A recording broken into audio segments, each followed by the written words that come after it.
जय श्री राम दोस्तों, वॉक पे चर्चा में आपका स्वागत। महिला सशक्तिकरण एक बहुत बड़ा मुद्दा है जिसको लेके एक विचारधारा ये है कि महिलाओं को फ्री में बस की टिकट दे दीजिए, 1000 रुपये महीना दे दीजिए, 2000 रुपये महीना दे दीजिए। ये महिला सशक्तिकरण हो गया।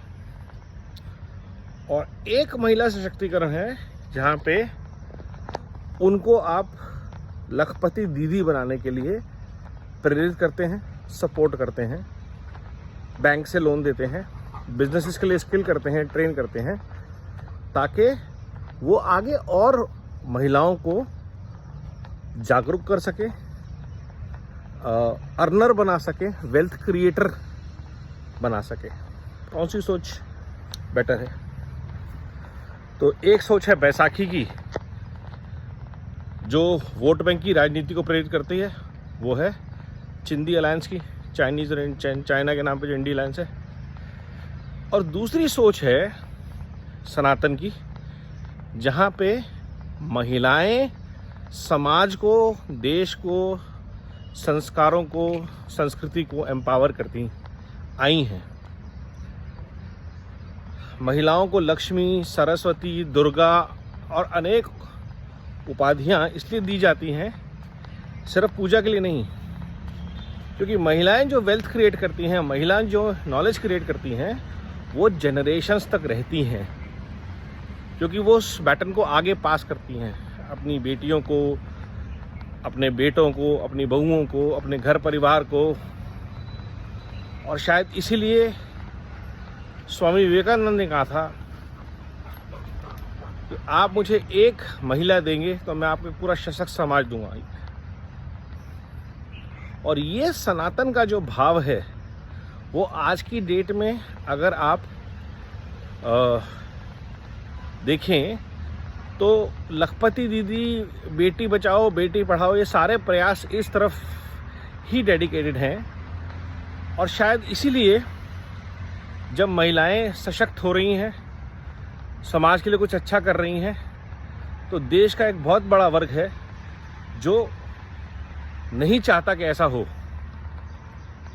जो नहीं चाहता कि ऐसा हो, और उसके लिए वो कोशिश करती हैं कि उनको दबाया जाए, उनका शोषण किया जाए, उनको आगे ना बढ़ने दिया जाए।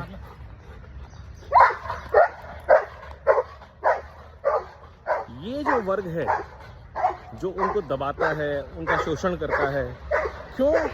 इसलिए नहीं कि वो कमज़ोर हैं, बल्कि इसलिए कि वो संपन्न हैं, सशक्त हैं, समाज के उत्थान के लिए प्रेरित हैं, पढ़ी लिखी हैं, धन अर्जित करती हैं। और ये मानसिकता है लाल जिहाद की। लाल जिहाद नेटवर्क जो है वो कभी नहीं चाहता कि महिलाएं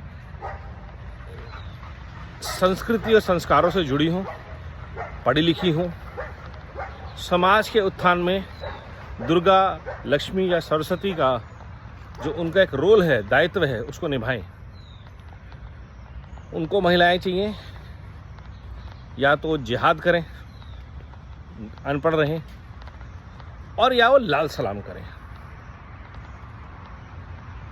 और जो पिछले 10-15 साल से सनातन संस्कार और संस्कृति के विस्तार के साथ महिलाओं का सशक्तिकरण हुआ है, ये उस तबके को कतई मंजूर नहीं है जिनकी सारी मेंटेलिटी अब तक ये थी कि महिलाओं को 1000-2000 रुपये दे के, रिजर्वेशन दे के किसी तरह कंट्रोल कर लो मुट्ठी में। वोट बैंक का वोट बैंक, और कल्चरल कंट्रोल का कल्चरल कंट्रोल।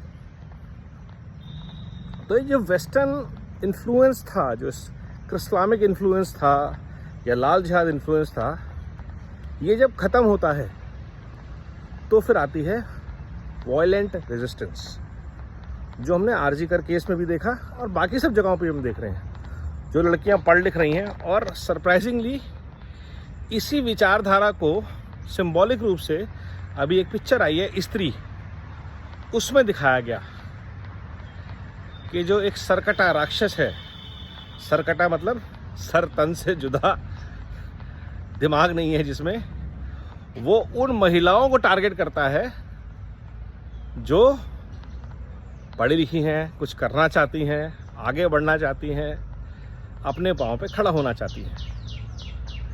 तो ये जो सिंबॉलिज्म है इसको समझिए और रुकना नहीं है, हमें डरना नहीं है। हमें अपनी बेटियों को, अपने घर परिवार के महिलाओं को सशक्त करना है, आत्मनिर्भर बनाना है और हर तरह से, शास्त्र से भी शस्त्र से भी, ताकि वो किसी वुमेन एम्पावरमेंट की, किसी 2000 रुपये के इंसेंटिव की, किसी फ्री की बस राइड की मोहताज ना हो। वो अपनी गाड़ियाँ खरीदें, वो अपने बिजनेसेस चलाएं, वो अपने करियर्स बनाएं और अपने घर परिवार को मजबूती से संभाल सकें, सशक्त होकर संभाल सकें।